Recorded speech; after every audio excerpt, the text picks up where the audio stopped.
అలాగే ఇక ఇష్యూలోకి వెళదాం. ఇప్పుడు జరుగుతున్న యుద్ధాన్ని చూస్తుంటే ఏం అర్థమవుతుంది? మనం ఇరాన్తో బాగున్నామా, ఇజ్రాయెల్తో బాగున్నామా, అమెరికాతో బాగున్నామా? ఎస్, భారత్ 3 దేశాలతో కూడా బాగుంది. 3 దేశాలే కాదు, ప్రపంచంలో ఉన్న చాలా దేశాలతో బాగుంది. ఒక్క పాకిస్తాన్ పిల్ల చేష్టలతో తప్ప అన్ని దేశాలతో కూడా భారత్ చాలా బాగుంది. ఆ విషయాన్ని ఫస్ట్ గుర్తెరగాలి. అలాగే ఇరాన్తో భారత్కి మంచి సత్సంబంధాలు ఉన్నాయి. వేళ్ళూనికి పోయేలాంటి ఒక 1000 ఏళ్ల బంధం ఇటు హైదరాబాద్, తెలంగాణతో పాటుగా భారతదేశంలోని అనేక ప్రాంతాలతో ఇరాన్కి మంచి సత్సంబంధాలు ఉన్నాయి. అది షియా ముస్లింలనే సున్నీ ముస్లింలనే విషయాన్ని తర్వాత మాట్లాడదాం. కానీ ఇరాన్కి భారతదేశానికి మంచి సత్సంబంధాలు ఉన్నాయి. అలాగే ఇజ్రాయెల్ విషయం వచ్చే వరకు పూర్తి డీటెయిల్స్ తెలియాలి.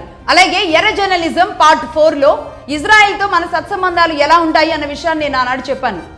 అక్కడ ఉన్న కొంతమంది ఇజ్రాయెల్స్, దాదాపుగా సగానికి పైగా ఉన్న ఇజ్రాయెల్స్ అందరినీ కూడా ఇండీ జూయిష్లు అంటారు. అంటే భారతదేశం నుంచి వెళ్ళిన ఇండీ జూయిష్ తెగగా వాళ్ళు అక్కడ ఉన్నారు. అలాగే బెనీ ఇజ్రాయెల్స్ అంటారు. భారతదేశం నుంచి వెళ్ళిన ఇజ్రాయెల్స్గా వాళ్ళని చూస్తారు. అంటే ఇరాన్ అక్కడి నుంచి ఇక్కడికి వచ్చి మనతో బంధం ఏర్పరచుకుంటే ఇజ్రాయెల్ నుంచి భారతదేశానికి వచ్చి మళ్ళీ భారతదేశం నుంచి ఇజ్రాయెల్కి వెళ్ళడం వల్ల ఒక బంధం అనేది ఇజ్రాయెల్తో అతి బలంగా మనకి ముడిపడి ఉన్న ఒక బంధం. ఈ విషయాన్ని ఫస్ట్ అందరూ గుర్తెరగాలి. కాబట్టే భారతదేశంలో ఉన్న ప్రతి ఒక్కరూ ఇజ్రాయెల్ పట్ల ఇది నా దేశం, నాకు సంబంధించిన ఏదో DNA లింక్ ఉన్న దేశంగా భావిస్తూ ఉంటారు ఇజ్రాయెల్తో. అలాగే 2 దేశాల ప్రధానులు కూడా అంతే కలిసిమెలిసి ఉన్నారు, అంతే బలంగా ఉన్నారు. రీసెంట్గా చూసాం, మోదీ ఫోన్ చేశారు, తనకు ఒక సపోర్ట్గా బలాన్ని ఇచ్చారు మోదీ ఇజ్రాయెల్ ప్రధాని నెతన్యాహుకి.